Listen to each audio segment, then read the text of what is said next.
길리앗에 구하는 자 중에 디셉 사람 엘리야가 아합에게 구하되 나를 섬기는 이스라엘 하나님 여호와의 사심을 가리켜 맹세하노니 내 말이 없으면 수년 동안 우로가 있지 아니하리라 하니라. 여호와의 말씀이 엘리야에게 임하여 가라사대 너는 여기서 떠나 동으로 가서 요단 앞 그릿 시냇가에 숨고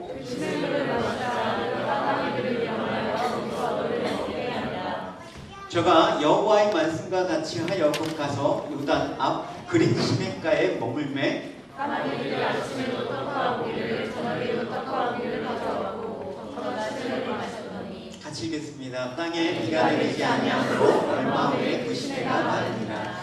우리가 열왕기상 12장부터 16장까지는 통일 왕국이 분열이 되고 이제 남유다와 북이스라엘 다스렸던 그 초기 왕들의 내용을 쭉 여러분이 묵상한 본문을 통해서 여러분 살펴보았을 것입니다. 이제 두 왕국의 역사가 어떻게 흘러갈지에 대한 방향성이 사실 잡혀있죠. 어떤 방향성입니까? 안 좋은 쪽으로 여러분.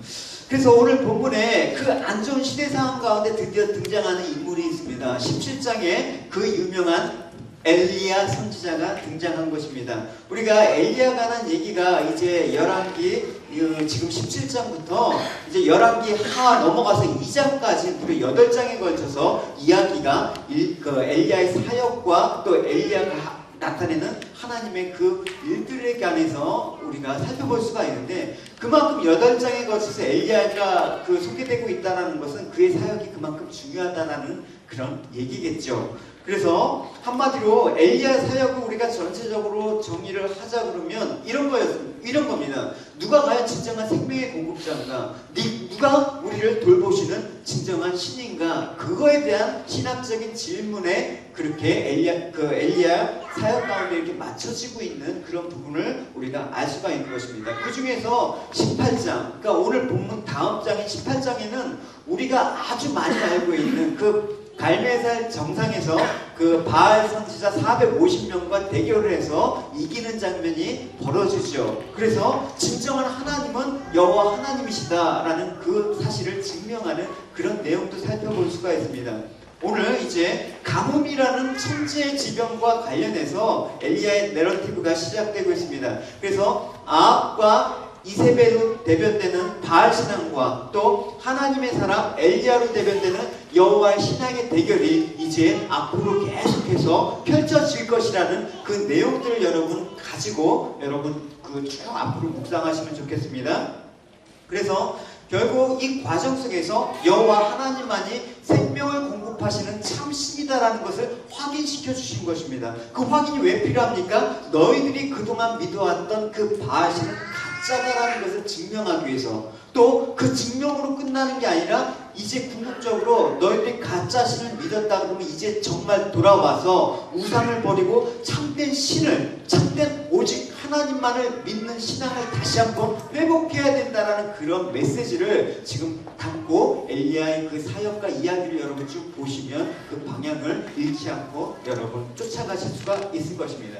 그래서 여러분 이 큰 그림을 이제 염두에 두면서 엘리야가 등장한 오늘 본문과 이제 그 내용들을 이제 그 사역 초기에 관한 그 발단 부분을 오늘 한번 살펴보시도록 하겠습니다. 이와 같이 3개의 내용으로 여러분 나눠서 살펴보도록 하겠습니다. 우리가 이제 1절을 보면 하나님의 선지자인 엘리야가 아방 앞에서 나가 이제 이스라엘에 가뭄이 들게 될 거라고 이제 맹세를 하고 하나님의 이름으로 이제 맹세하고 선포하는 그 일부터 시작하고 있습니다. 아주 등장부터가 아주 극적이고 또 강력하다라는 것을 알 수가 있죠. 왜 그렇습니까? 등장할 때부터 심판을 선포하는 이유가 무엇입니까? 시대가 그만큼 악하다라는 것들을 우리가 감지를 해야 되겠습니다. 우리 1절을 같이 이제 읽어보도록 하겠습니다. 시작.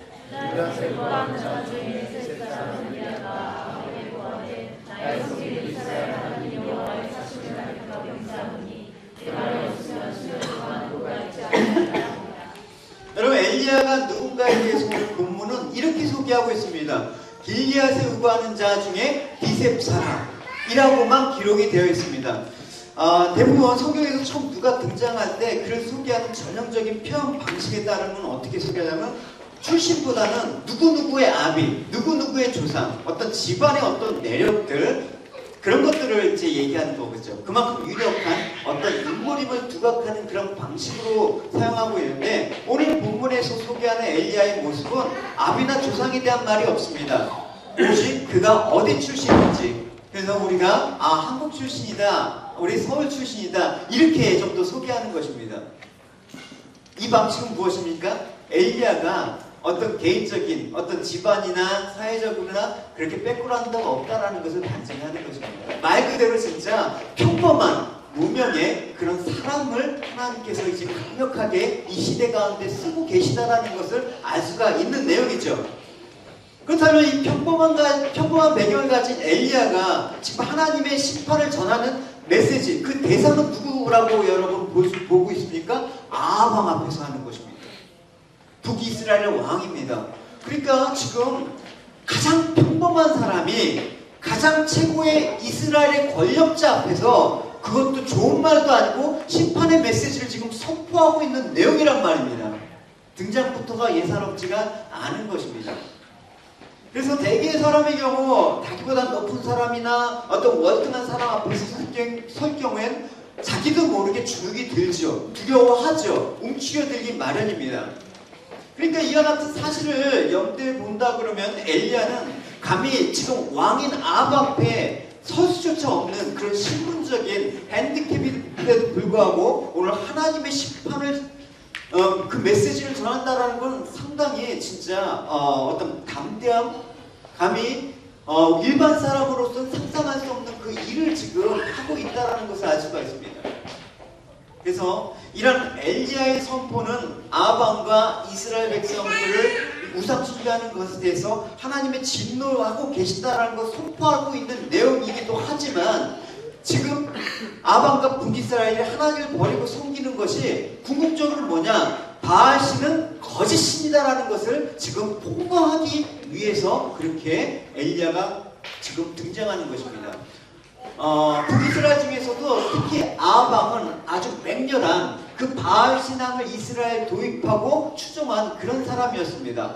아합 왕이 어떤 사람이었는지 우리 16장에 잠깐 그 소개하는 내용을 보고 가시도록 하겠습니다. 우리 교독하겠습니다. 오므리 아들 아합이 그의 이전의 모든 사람보다 여호와 보시기에는 악을 더 행하여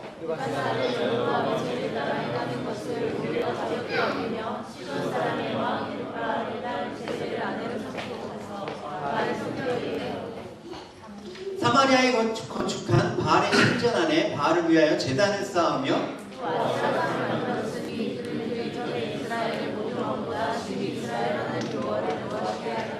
그냥 대충 믿는 사람이 아니라 아주 강력한 바알 신봉자였습니다. 당시 바알 숭배자들은 바알을 농경식으로 믿었습니다. 그러니까 바알을 잘 믿으면 풍요를 가져다 준다라는 그런 강력한 믿음을 갖고 신앙생활을 했던 사람들입니다. 그러니까 오늘 비가 오고 안 오고는 전적으로 이 사람들은 뭘 갖고 있냐? 바알이 주관한다는 생각을 갖고 있었던 것입니다. 그래서 감옥부터 시작하는 것입니다. 그래서 이런 사람들을 향해서 여호와의 사심을 가리켜 맹세하면서 수년간 이제 앞으로 가뭄이 될 거야 라는 그런 말씀을 하는 것입니다. 달리 말하면 어떻게 표현할 수가 있습니까? 너희가 지금 비를 내린다고 믿고 풍요를 믿고 있다고 믿는 그 바알신은 가짜다, 이렇게 얘기하는 것입니다. 그럼 여러분, 오늘 말씀에서 우리가 하나님의 안목에서 그토록 평범하고 보잘것없는 배경을 가진 엘리야가 일국의 절대 권력을 갖고 있는 그 아합 왕 앞에서 조금도 움츠러지지 않고 당당하게 하나님 말씀을 선언하고 있는 것을 보고 우리는 도전도 받고 또 대단하다 이런 생각을 갖기도 합니다. 그렇다면 왜 이런 일이 여러분 가능합니까? 이같이 가능했던 것은 엘리야가 뭐 잘났거나 아까도 얘기했듯이 뭔가 좀 하나님의 일을 하기에 좀 뭔가 준비가 되어 있었던 사람이기 때문에 그런 것이 아니라 내세울 만한 것이 없는 엘리야가, 육신적인 배경을 갖고 있지 않은 엘리야가 이렇게 당당하고 또 힘있게 하나님의 심판의 메시지를 선포할 수 있는 그 원동력은 뭐냐면 여기 있습니다. 뭐라고 얘기하고 있습니까? 그 이스라엘 하나님 여호와의 사심을 가리켜서, 나의 섬기는 이스라엘 하나님 여호와의 사심을 걸고, 그럼 무엇입니까? 하나님의 그 이름을 걸고 선포하는 것입니다. 그는 바로 하나님을 섬기고 있었고, 또 그분은 누가 뭐라 해도 이스라엘을 실제로 통치하고 다스리는 만왕의 왕, 또 창조의 주시다라는 사실을 엘리야는 알고 있었고, 그분이 바로 나의 곁에 있다라는 사실을 알고 있었기 때문에 담대할 수가 있는 것입니다. 우리가 여러분 세상적으로 보면 뭐 내세울 게 있습니까? 우리가 세상 앞에서 뭐 여러분 강력하게 우리가 뭐 내세우면서 세상을 주목해 할 뭐가 있습니까? 그러나 우리 곁에 누가 계시다라는 것을 알 때는 달라지는 것입니다. 그러니까 그 엘리야가 자신의 그 뜻에 굴하지 않고, 그 바알의 그것들에 굴하지 않고 왕을 대하면서도 마땅히 전해야 될 징계의 메시지를 그렇게 선포하고 있는 것입니다. 그래서 그 엘리야의 이런 당당한 태도는 성경에서 하나님의 뜻을 전하는 믿음의 사람들을 통해서 우리가 볼 수 있는 것입니다. 여러분 이제 모세를 여러분 생각해 보십시오. 우리가 잘 아는 그 당시 아주 강대한 제국을 다스리는 바로 왕 아니었습니까? 그 앞에서 하나님 말씀을 전해야 됐습니다. 그것도 어떤 말씀? 내 백성을 이제 내 나라는 그런 하나님의 백성을 달라라는 그런 이제 구원의 메시지를 전해야 되는 것입니다. 근데 그가 하나님의 말씀을 받았을 때 하나님 앞에서 했던 말이 있습니다. 어떤 모세가 하나님께 아뢰는데, 제가 누구이기에 바로에게 가겠습니까? 더구나 이스라엘 사람들이 애굽에서 이끌어내다니요 두려운 마음뿐입니다, 주님. 이렇게 그 모세가 고백하고 있거든요. 그러니까 하나님께서 이렇게 말씀하신 거예요. 이 질문에 너가 누구냐가 중요한 게 아니다. 뭐라고 얘기할 수 있습니까? 분명히 내가 너와 함께 가리라. 할렐루야. 이게 중요한 것입니다. 내가 중요한 것이 아니라 내 안에 누가 계시는가, 내 삶을 이끌어 가시고 주관하시는 분이 누구신가를 아는 것이 중요한 것입니다. 그래서 이 말씀은 결국 내가 누구인가가 중요한 것이 아니라 바로보다 더 강하고 권세 있는 하나님이 자신과 함께하기 때문에 믿고 바로에게 나아가라, 이렇게 명령을 하시는 것입니다. 신약 복음서에 그 세례 요한의 사역에서도 우리가 알 수 있는 것이죠. 온 이스라엘 향해서 책망과 심판을 외치고 백성들의 죄를 지적하면서 회개를 촉구할 수 있었던 그 까닭은 무엇입니까? 또 심지어는 그 세례 요한도 왕 앞에서 그랬습니다. 동생의 아내와 가늠했던 헤롯 안디바에게 가지 않았습니까? 잘못했어. 왕이지만 그렇게 해서는 안 되라는 그 책망을 했던 것입니다. 그러니까 감히 어떻게 왕 앞에서 그렇게 할 수가 있겠습니까? 자신이 누구인가 보다는 하나님이 나와 함께 하시다는 그 사실을 믿고 담대하게 선포할 수가 있는 것입니다. 사도행전에 보면 또 베드로와 요한의 모습도 이렇게 보일 수가 있는 것이죠. 자신의 이름, 하나님의 이름, 그러니까 예수 그리스도의 이름을 증거하지 말라라고 협박하는 대제사장들과 종교 지도자 앞에서 굴하지 않았습니다. 그래서 그들은 이렇게 얘기했죠. 당신들은 마치 하나님께서 복종하기보다는 당신에게 복종하는 것이 하나님의 뜻인지 말하는군요. 그러나 우리는 예수께서 놀라우신 일들과 말씀을 보고 들은 대로 말할 것이다, 이렇게 선언했습니다. 이것도 어떤 까닭에 이런 메시지를 선포할 수 있었습니까? 하나님과 함께 하심을 알았기 때문에 선포가 되는 것입니다. 매일 하나님과 나와 동행한다는 그 사실을 여러분 말씀 가운데 확인하지 않으면 우리는 세상 가운데 감히 한마디도 하지 못합니다. 세상이 끌려가는 대로, 세상이 가르쳐주는 대로 그렇게 끌려가는 것입니다. 그래서 하나님께 함께 하시고 확신하는 그 삶을 살아가는 성도들은 자신이 누군가라는 사실에 범사를 판단하지 않습니다. 내가 누군가 보다는 하나님이 어떤 분이시라는 거에 내 삶이 초점이 맞춰질 때 힘이 있는 것입니다. 그래서 육신적인 배경이나 눈에 보이는 세상의 가치에서 사람을 평가하는 일이 없는 것입니다. 우린 다 거기서 고만한 사람들이 그렇게 살아가는 거 아닙니까? 그거 갖고 너 잘났다 나 잘났다 할 필요가 없는 것입니다.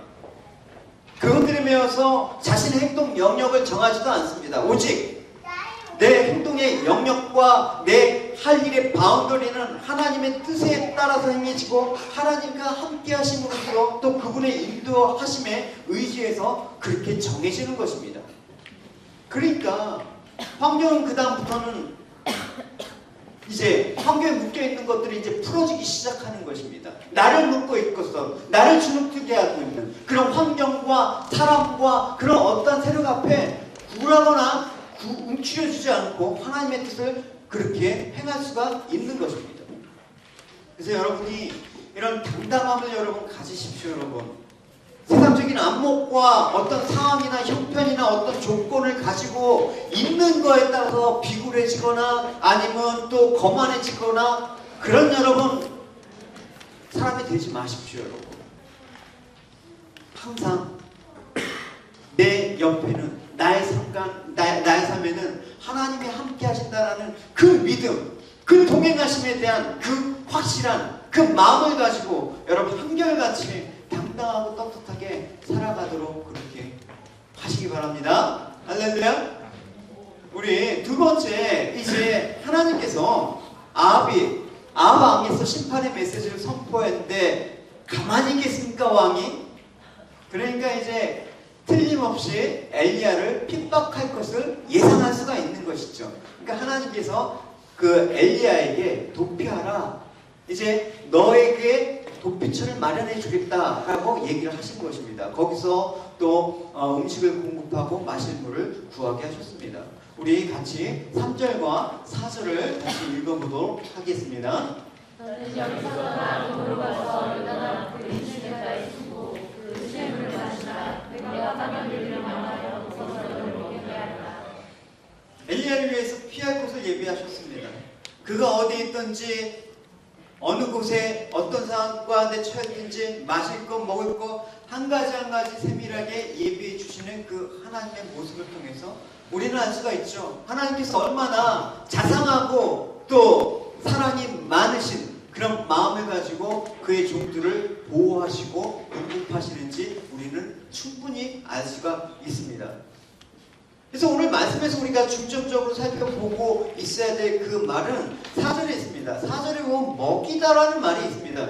이 먹이다에 해당되는 히브리어 쿨이라는 말은 자녀를 기르다 또 부모를 봉양하다 라는 의미로 사용됩니다. 그리고 또 이 말은 극복하다, 견디다 그런 의미로도 사용이 되고 있습니다. 그러니까 하나님의 공급하심은 단지 기계적인 제공에 그치는 게 아닙니다. 날 필요에 그냥 주겠다 이런 게 아니라 그 필요를 공급하심으로 말미암아 정말 부모가 자녀를 보살피는 그런 마음, 또 자녀가 부모를 봉양하는 그런 마음을 하나님께서 가지고 그렇게 공급하신다라는 것입니다.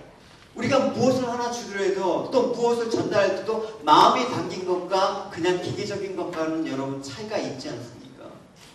그래서 하나님께서도 우리 성도들에게도 어려움에 처했을 때는 모든 것들을 극복하실 수 있도록 도와주시고 공급해 주신다는 그 사실을 여러분 우리가 배울 수가 있는 것입니다. 여러분 지금까지 여러분의 삶에 일어나는 모든 일들을 한번 돌아보시기 바랍니다.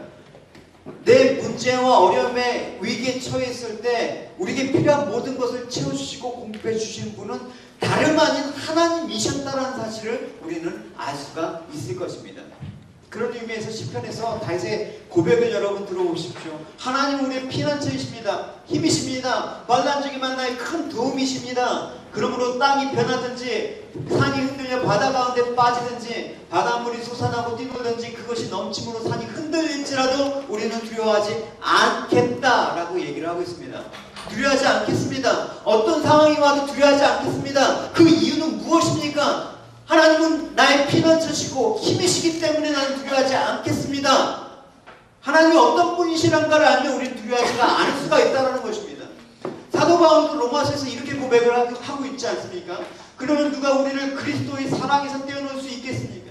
우리가 어려움이나 재난을 당할 때 또 박해받고 죽임을 당한다고 할 때 과연 그것이 그리스도께서 더 이상 우리를 사랑하지 않기 때문이겠습니까? 굶주리고 헐벗고 위험을 당하고 죽음에 직면한다고 해서 그것이 하나님께서 우리를 버리시는 것이겠습니까? 그러나 우리는 결국 목숨을 버리시면서까지 우리를 사랑하신 그리스도께서 큰 승리를 거두고야 말 것입니다. 사도 바울도 뭐라고 고백하겠습니까? 우리를 사랑하시는 그리스도로 말미암아 모든 고난을 넉넉히 이길 수 있다라고 고백하고 있습니다.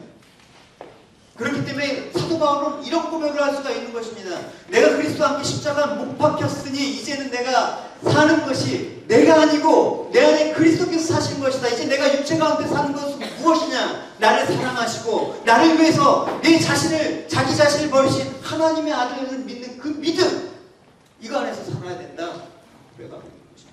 우리가 뭐 때문에 사는 것입니까? 예수 그리스도를 믿는 그 믿음 안에서 살아야 되는 것입니다. 이런 고백을 한 수많은 믿음의 사람들, 오늘도 엘리야는 그 믿음을 여러분 가지고 있습니다. 하나님께서 이 상황 가운데 이제 왕의 핍박이라고 할지라도 이런 모든 상황 가운데 하나님께서 보호하시고 예배해 주시는 그 은혜가 내게 있을 것이다. 그러니까 하나님 말씀에 순종해서 그리 시냇가로 갔습니다. 우리 5절을 같이 읽어보도록 하겠습니다. 시작. 저와 여호와의 말씀과 같이 하여 곧 가서 요단 앞 그리 시냇가에 머물매. 여기서 5절을 보면 한글 개역 성경에서는 가서라고 한 번으로 되는데 원문 성경을 그 성경을 참조해 보면 두 번이 되어 있습니다. 그러니까 가서. 그러니까 이 말을 여러분 직역을 하면 이렇습니다. 그래서 그는 여호와의 말씀과 같이 가서 행하였고, 그리고 그는 말씀과 같이 가서 머물렀다. 이렇게 강조하고 있습니다. 다시 말해서 엘리야가 지금 어디로 가야 될지, 또 어디에 머물러야 될지 하나님 말씀의 근거에서 결정했다라는 것입니다. 여기서 우리는 엘리야의 행동을 철저하게 하나님의 말씀의 근거에서 했다라는 것을 여러분 앞으로 엘리야의 사역 가운데 엘리야가 움직였던 그 장소와 그런 모습을 여러분 보십시오. 다 하나님 말씀에 순종해서 갔다란 말이 다 선행되어 있습니다. 그러니까 이 같은 엘리야의 태도를 보시면 바로 성도인 우리가 어떻게 행해야 될지, 또 어느 곳에 머물러야 될지 그 행동 반경을 정하는데 그 기준을 제시하고 있다라고 할 수가 있는 것입니다. 사람 기준이 없으면 흔들리는 것입니다. 상황에 따라서 그냥 그 바람에 흔들리는 그 낙엽처럼 배처럼 그렇게 흔들려 버리는 것입니다. 그 기준은 무엇입니까? 하나님 말씀에 따라 움직이고 머물렀다가 기준입니다.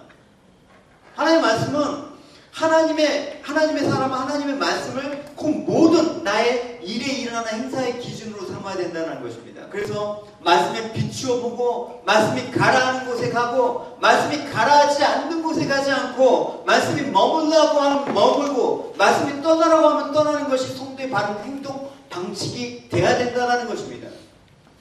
그래서 일찍이 이와 관련해서 우리가 저녁 예배 때도 지금 아브라함을 통해서 경험하는 하나님의 성품에 대해서 배우고 있지 않습니까? 아브라함도 마찬가지였습니다. 창세기 기자는 이렇게 표현하고 있죠. 아브라함이 여호와의 말씀을 따라갔다라고 표현을 하고 있습니다. 그러니까 아브라함이 행동의 방향은 하나님 말씀에 따라서 정하여졌다. 하나님 지시하신 곳이면 자기가 알지 못하는 곳이라도 갔다. 그 결과 하나님의 놀라운 축복과 믿음의 조상이 되는 영예를 누렸습니다. 말씀에 따라서 내 행동 반경이 정해지는 것입니다. 성경을 보면 이렇게 엘리야나 아브람과 같이 행동한 사람들도 물론 있었지만 사실은 반대로 행동한 사람도 있었습니다. 실례로 여러분 잘 아시는 요나가 그런 대표적인 예이겠죠. 물론 그도 나중에 하나님 말씀에 순종을 했지만 처음에 하나님께서 느네로 가라 하신 말씀을 처음 들었을 때 자기 백성을 괴롭히는 아수 사람에게 하나님 말씀을 전한 것이 너무나 싫었습니다. 그래서 그곳에 가지 않았습니다. 그의 행위를 가리켜서 이렇게 증거하고 있죠. 우리 요나서 1장 3절을 같이 읽어보도록 하겠습니다. 시작. 그러나 여호와의 얼굴이 그라져 일어나 다시 도망하여 바로 여자들이 당신을 다시 수정하는 그에게 만난 자 여호와의 얼굴을 피하여 그녀와 함께 다시로 가려고 뱃살을 치고 그에게 올랐더라. 그러니까 요나에게 하나님께서 너 가라! 그러니까 요나는 어떻게 했습니까? 예가 아니라 얼굴을 피했다. 그것도 두 번이나 얘기하고 있습니다. 얼굴을 피했다. 결국 요나가 이런 일을 한 뒤에 당한 결과는 여러분 잘 아시지 않습니까? 하나님의 얼굴을 피한다고 피해집니까? 그가 하나님을 피하려고 도망했던 바다 위에서 엄청난 풍파를 만나게 되죠. 이후 죄 때문에 일어난 이 풍파로 인해서 바다에 던져져야만 했습니다. 여러분의 행사는 어떻습니까? 나의 일주일 동안의 삶에 그 모든 일어났던 일의 행사는 여러분 어떻습니까?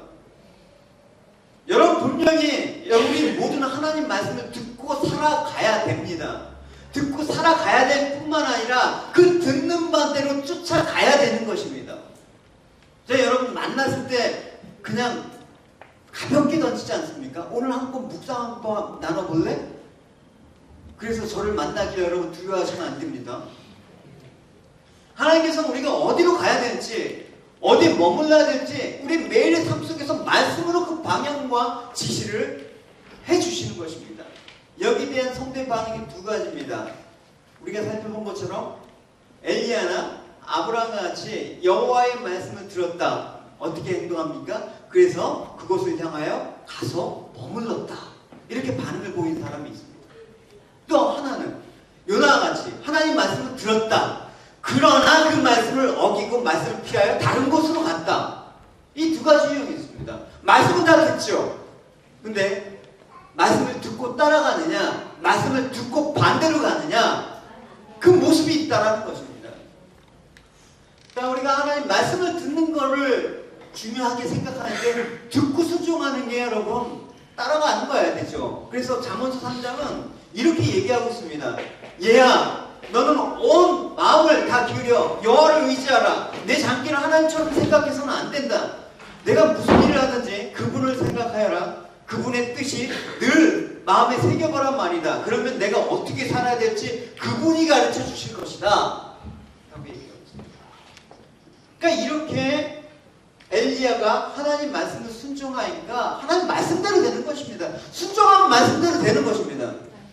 근데 순종하지 않으면 말씀대로 안 되는 건 여러분 당연하죠. 여러분 6절을 같이 보시도록 하겠습니다. 시작.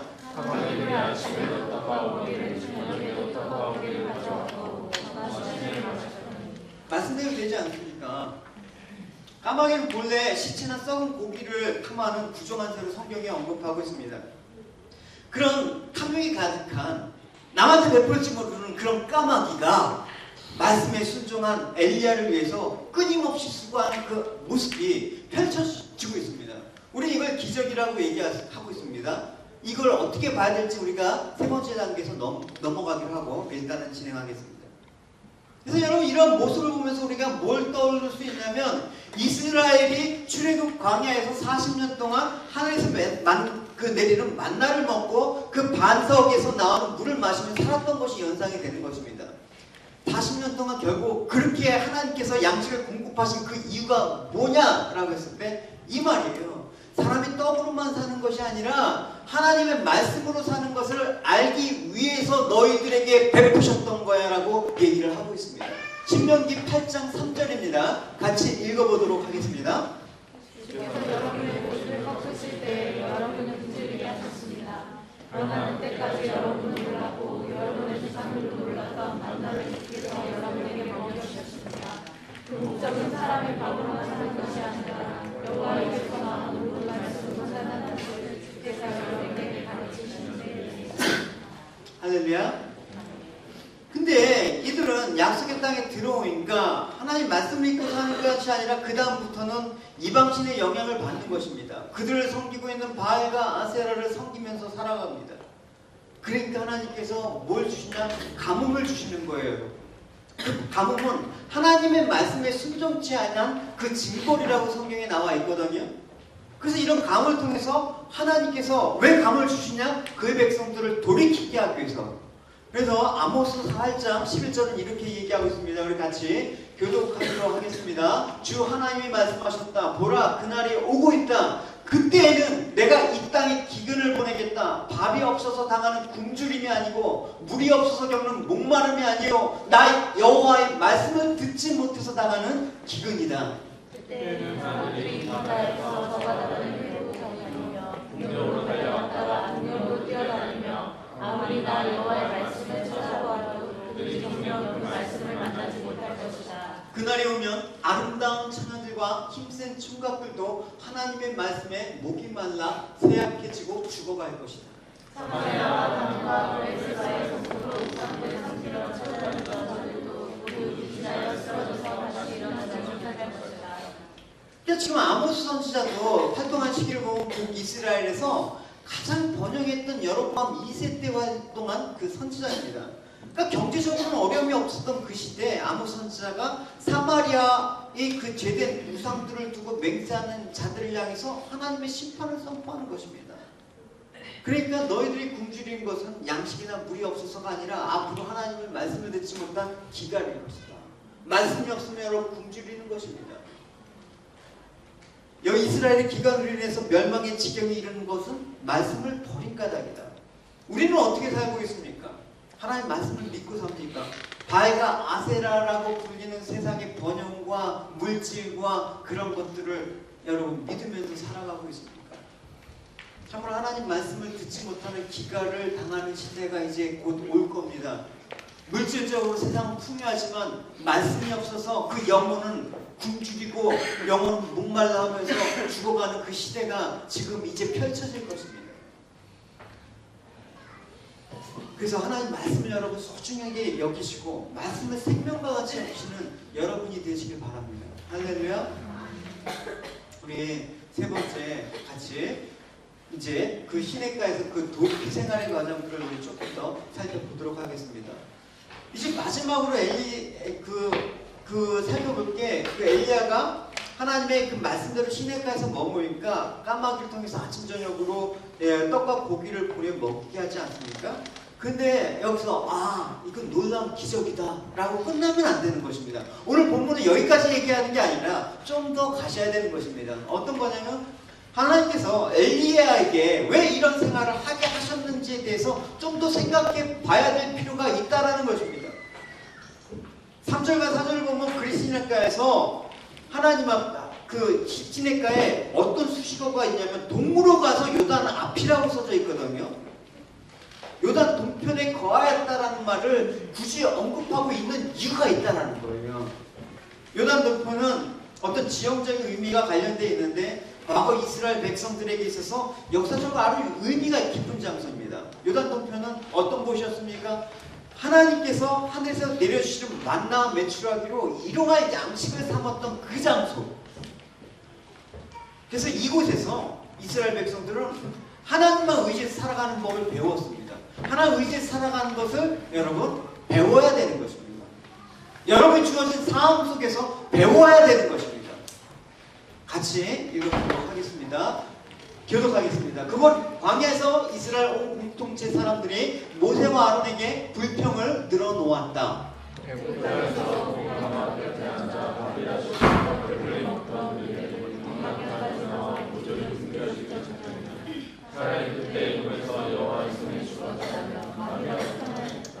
그때 여호와께서 모세에게 말씀하셨다. 보라, 내가 너에게 먹거리를 하늘에서 비처럼 쏟아주겠다. 그러면 너희 모든 사람들은 밖에 나가서 하루 먹을 만큼을 날마다 걷더라. 이렇게 하는 것은 이 백성이 나의 지식을 그대로 따르는지 따르지 않는지를 시험해 보려는 까닭이다. 사절에 여러분 보시면 이스라엘 백성들을 위해서 양식이 비같이 내려주겠다고 하나님께서 얘기를 하시는데 어떤 기대가 있습니까? 비같이 내려주시면 한 몇 년치 그냥 확 쏟아져 그거 저장하면서 먹게 하시지 않고 하나님께서 일용할 양식만을 거두라. 이렇게 얘기하고 있는 것입니다. 그 이유가 무엇입니까? 이스라엘 백성들에게 그 양식을 공급해 주시는 분이 하나님이심을 알고 그 양식 자체 지나친 욕심을 갖지 않도록 하기 위함이라는 것입니다.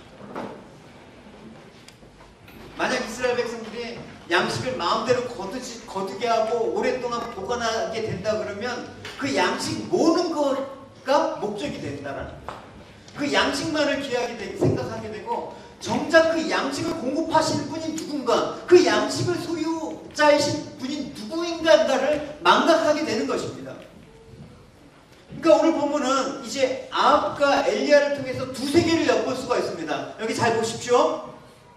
먼저 아합의 세계는 하나님을 믿지 않는 자의 전형적인 세계를 보여주는 것입니다. 그리고 두 번째 엘리야가 믿는 세계는 이제 하나님의 다스림 안에 살아가는 하나님의 백성들이 살아가는 방식을 보여주고 있다는 것입니다. 이 두 세계가 지금 7절 안에 있다라는 거예요. 아합의 세계는 무엇입니까? 하나님의 다스림은 생각하지 않습니다. 오직 관심은 뭐예요? 자신들의 풍요. 그래서 예수님께서 하나님에 대한 부여치 못한 어리석은 자의 비유를 이렇게 얘기를 하시죠. 예수님께서 얘기하십니다. 어떤 부자가 기름진 농토를 가지고 있었는데 풍년이 들었다. 그곳에 곡간을 가득 채우고도 곡식이 남아 더 둘 데가 없었다. 그는 어떻게 생각할까 고민하다가 속으로 이렇게 말했다. 에이, 곡간을 말고 더 크게 지어야겠다. 그러면서 충분히 쌓을 수 있도록 그렇게 해야겠다. 그리고 네오몬에게 이렇게 말했다. 자기 사랑하는 거죠. 나는 물건을 몇 대 동안 쓰고도 남은 만큼 쌓아두었다. 이제는 편히 쉬면서 먹고 마시고 즐기자. 여러분, 이 세계가 여러분 거부감이 드십니까? 거부감이 안 되죠, 여러분, 솔직히. 근데 주님께서는 말씀을 하셨습니다. 그러니까 이와 같이 아합이 지금 추구하는, 이 이스라엘이 지금 추구하고 있는 사항들은 어떻습니까? 자신을 지켜주고 풍요를 보장해주는 바알신을 참된 신으로 여겨서 하나님 말씀이나 약속 따위는 전혀 관심을 두지 않도록 살아가는 그 세계가 바로 이 아합 왕의 세계라는 것입니다. 주어진 환경에 만족함이 없습니다. 하늘의 생명에 대해서는 관심이 없습니다. 오직 관심은 자기 사랑. 근데 지금 엘리야는 그걸 부정하고 나오는 거예요. 그게 아니다. 하나님의 사랑은 그렇게 살아가는 게 아니다.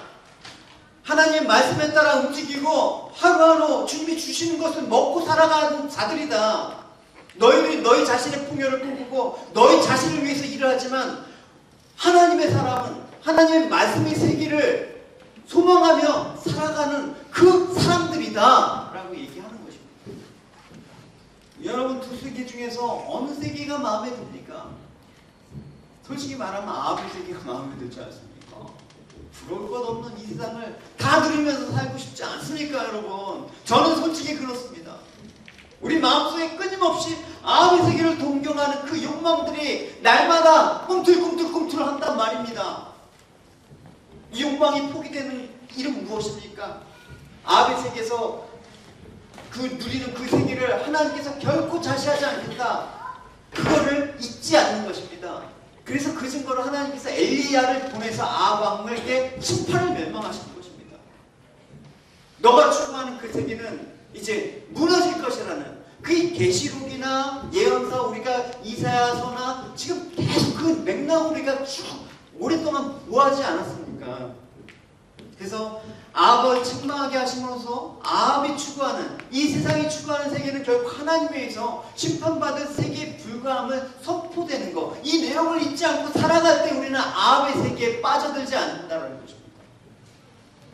그래서 엘리야에게 까마귀를 보내서 떡과 고기를 공급하신 것은 여러분 많이 설교를 통해서 들어왔습니다. 순종하면 복 받는다 하면서 이 설교의 많은 그 주제의 패턴들을 여러분 익히 들어오셔갖고 내용은 새로운 게 없습니다. 사실은 멀 것 없는 그리 시내가에서 까마귀를 통해서 떡과 고기를 공급받아 생활하는 것이 기적이다. 그러면서 하나님께서 우리에게 공급하시는 분이다. 하나님 말씀에 순종하면 이 땅에서 떡과 고기를 충분히 먹고 풍족하게 누릴 수 있다. 잘못된 것은 아니지만 하나님께서 이 본문을 통해서 말씀하신 전체의 그런 맥락에서 보면 여러분 극히 한정 부분이고 잘못될 가능성이 다분히 있습니다. 여러분, 이렇게 제가 질문을 하겠습니다. 만약 하나님께서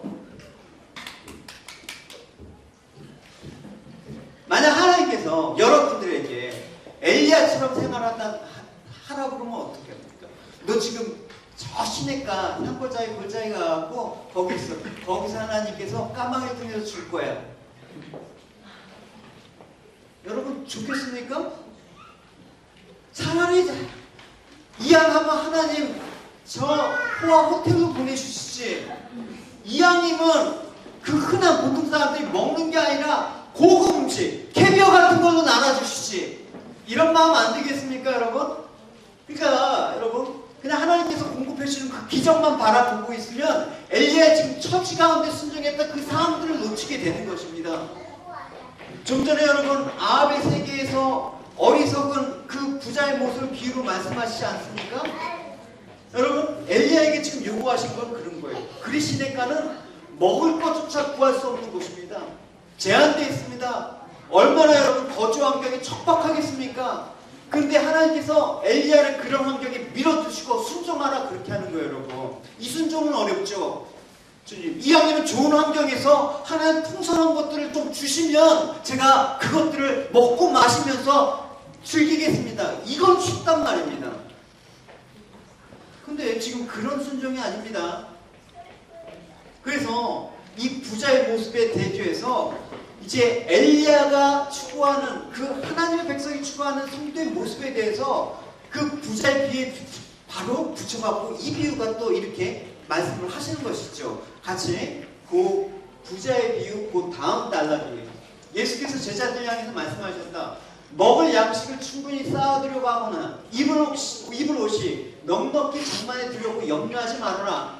생명이 음식과 의복보다 훨씬 더 중요하다. 까마귀를 보라. 뿌리지도 않고 거두지도 않고 곳간에 쌓아두지도 않으나 철없이 된다. 하나님께서 길러주시기 때문이다. 그런데 너희는 그 어느 새보다 훨씬 더 중요하지 않니? 라고 얘기하고 있습니다. 그래서 예수님께서 우리에게 뭐라고 얘기하고 있습니까? 너희들은 이렇게 기도해. 어떻게? 오늘날 우리에게 일용할 양식을 달라고 기도하거라. 이렇게 얘기하고 있습니다. 우리는 70대 때로 주기도문을 암송하죠. 일용할 양식을 주시는 하나님을 근데 원하지 않는 게 문제예요.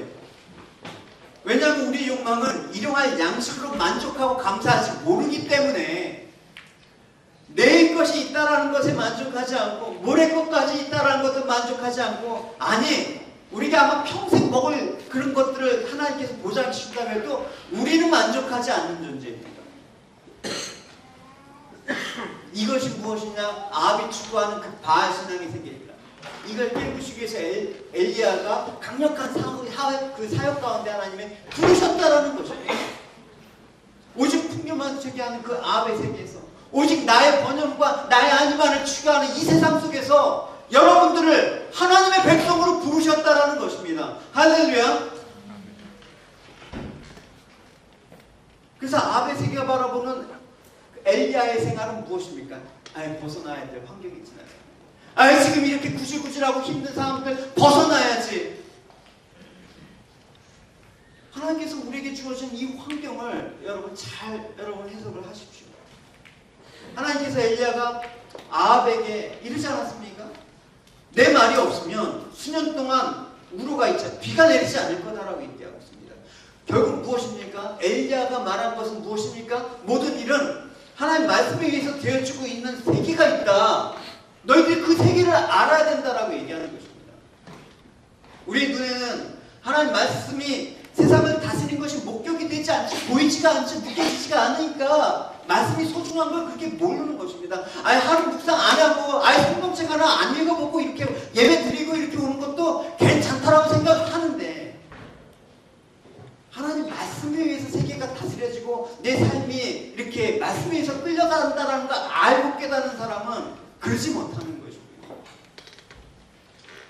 비가 오고 바람만 불고 천둥 번개가 쳐도 그거는 자연현상이 아니라 하나님 말씀에 의해서 되어지는 것을 믿는다 그러면 말씀을 겪고 가볍게 취급하지 않습니다. 무슨 교양서적 정도로 해서 가끔가나 한 번씩 떨쳐보고 부족하지 그냥 오늘은 이 말씀이나 하면서 그럴까? 이렇게 해볼까? 이런 정도로 취급하지는 않습니다. 세상의 현실을 말씀으로 다스리는 것으로 보지 않기 때문에 상대적으로 하나님 말씀이 가벼워지는 거예요. 예배 시간에 말씀과 그 예배가 가벼워지는 것입니다. 성도는 풍요로움과 소위 만사형통이라는 것을 통해서 하나님을 증거하는 존재는 아닙니다. 그런 측면도 있지만 그게 전부가 아닙니다. 그런 것으로 하나님을 증명할 수가 없습니다. 그런 것 때문에 하나님이 원한다 그러면 그거는 세상의 신 중에 하나일 뿐입니다. 성도는 궁극적으로 그날 주시는 양식에 감사하며 풍족함을 누릴 수 있는 그런 존재라는 것을 아는 거예요. 내일 것이 없다고 해서 내일의 어떤 것들이 보장해 주지 않는다고 해도 오늘의 삶 속에서 하나님과 동행하는 게 목적이에요.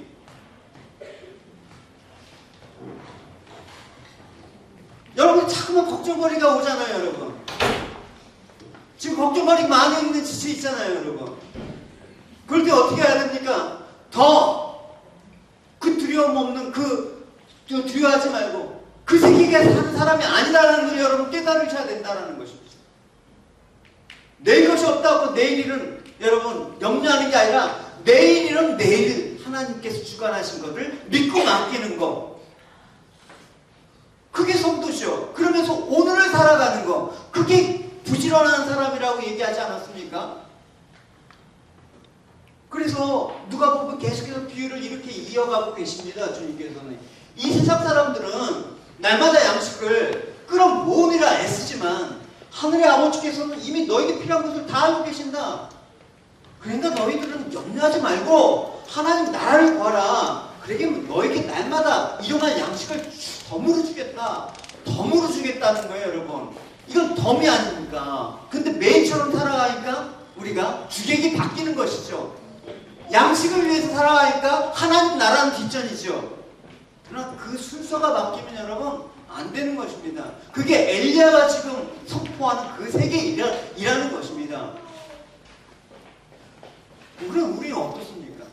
창고에 가득 서출을 쌓아두고 풍족함 없이 걱정 없이 사는 그 부자와 같지 않습니까? 하긴 우리들 중에 그렇게 쌓아두는 사람이 누가 있겠습니까? 앞으로 그럴 염려는 혹시 없습니까? 앞으로? 지금은 없어서 그런다고 하지만 두려운 얘기 아닙니까? 이런 마음으로 하나님 찾기 때문에 날마다 기적 가운데 역사하시는 하나님이 체험하지 못하는 것입니다. 일용할 양식을 공급하시면서 하나님의 살아계신가 일하심을 오늘도 하나님께서는 그의 백성들에게 증거하길 원하시는데 우리의 욕망은 하나님을 무시하고 가볍게 여깁니다. 우리의 욕망은 일용할 양식을 주신 하나님이 아니라 1년치, 10년치, 아니 평생 먹을 양식을 쌓아주시는 그 하나님을 원한다는 거예요. 그러면 그리 시냇가에서 까마귀를 통해서 매일 양식을 공급해주는 그 엘리야가 야 좀 많이 갖고 와라. 내일 혹시 날씨가 안 좋아갖고 너 못 오면 나 굶잖아. 좀 많이 갖고 와. 그럼 하나님 일용할 양식이 하나님은 없는 거예요, 여러분. 자문서 기자도 그래서 이런 기도를 했죠. 2가지 기도를 했습니다. 하나님, 제가 2가지를 여쭤보겠습니다. 제가 살아있는 동안 이 2가지를 꼭 이루어 주셔서 우선은 이웃을 속이거나 그들에게 거짓말하지 않게 해주시고, 그리고 가난하게 살지도 않게 해주시고, 또 재산 많은 부자로도 살지 않게 해주십시오. 그저 하루에 3끼 굶지 않고 먹을 수 있게만 해주십시오. 왜냐? 너무 가진 것이 많으면 혹시 여호와가 누구란 말인가 하면서 주님을 모른 채 하지는 않을까 두려운 거예요. 또 제가 너무 가난하면 먹을 것 훔쳐서 남의 것 훔쳐갖고 제가 보시는 하나님의 영광을 가리지 않을까, 그게 두려운 거예요. 성도는 단순히 성경을 보면서 하나님 말씀을 인정하는 사람만이 성도는 아닙니다. 성도는 세상에 살아가는 하나님의 말씀에 의해서 다스려지고 말씀대로 성취하는 것을 믿는 사람. 그러니까 그 말씀이 성취한다라고 믿으면 내 얄팍한 잔재주나 내 실력 따위는 믿지 않습니다. 눈에 보이는 것은 하나님께서 허락하신 결과이다. 설령 지금 형편이 힘들다고 해도 하나님께서 그런 형편으로 나를 집어넣으시 그 까닭은 그걸 통해서 세상에 나타나시고자 하는 하나님의 그 영광이 있기 때문에 그렇다라는 것이다 라는 것을 고백할 수 있는 사람이에요. 진심으로 그것이 하나님을 신앙하는 것이고 그걸 엘리야를 통해서 보여주신 것입니다. 헬린 켈러가 있어요. 여러분 잘 아시는 삼중고의 고통을 받았던 분 아닙니까?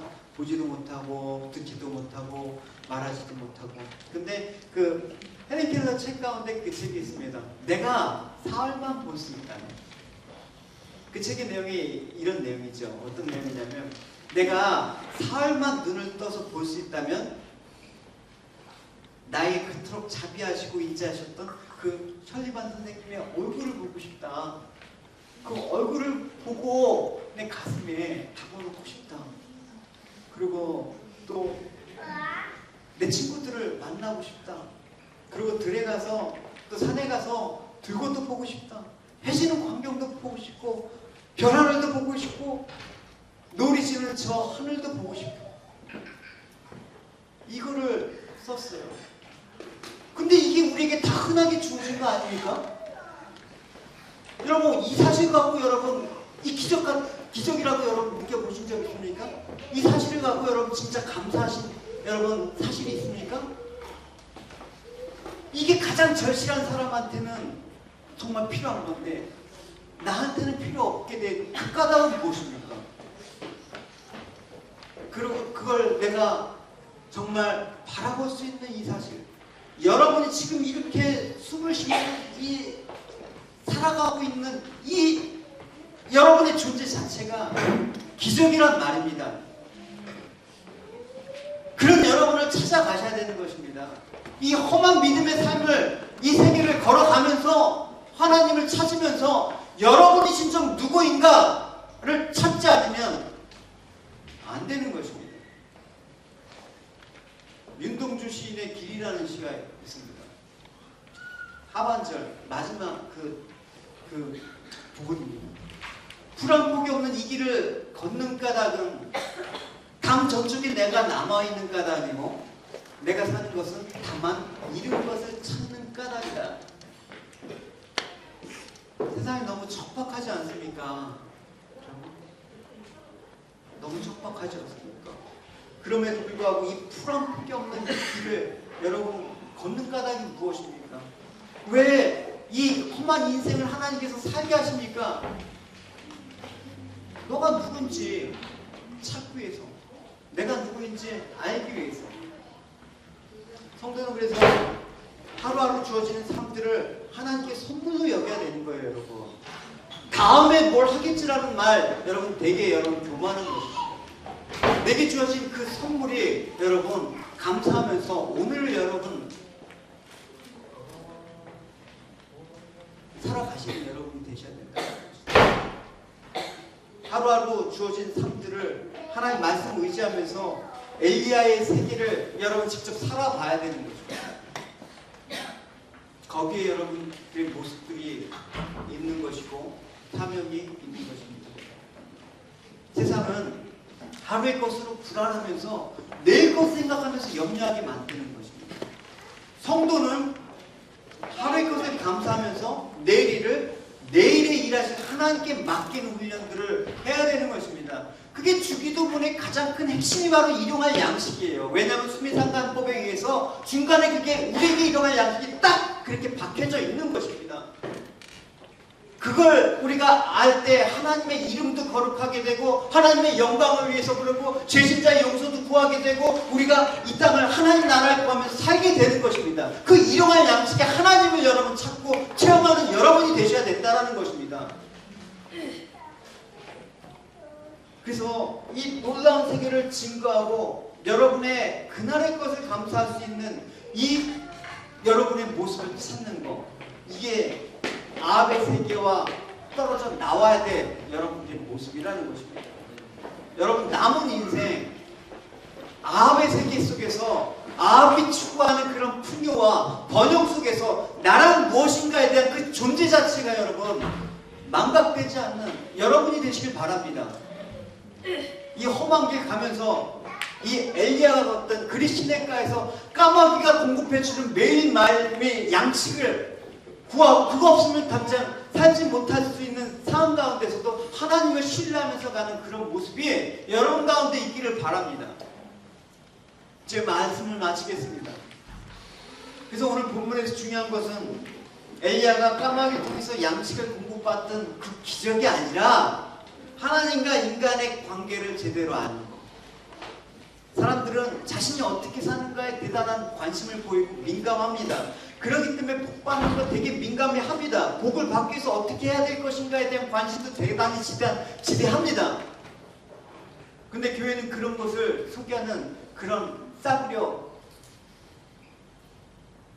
전시장이 아닙니다.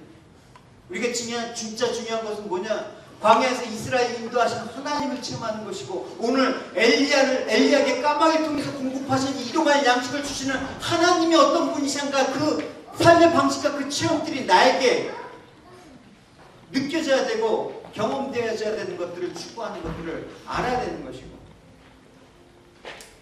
그래서 놀라운 일이 있습니다, 여러분.